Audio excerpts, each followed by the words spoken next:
Oo, mga kababayan,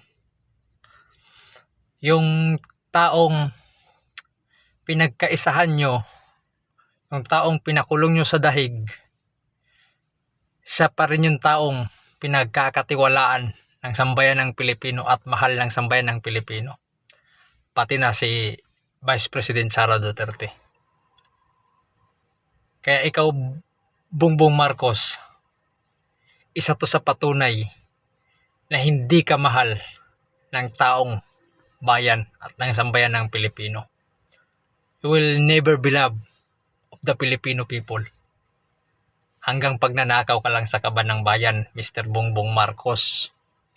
At sa pagtatraidor sa isang Pilipino. Yung sinasabi mong courtesy resignation sa mga gabinete mo, walang kwenta yun. Kasi ikaw ang pinakawalang silbi dyan, pinakawalang kwenta dyan sa gobyerno na dapat kauna-unahang mag-resign, Mr. Bongbong Marcos. You will never be loved of the Filipino people.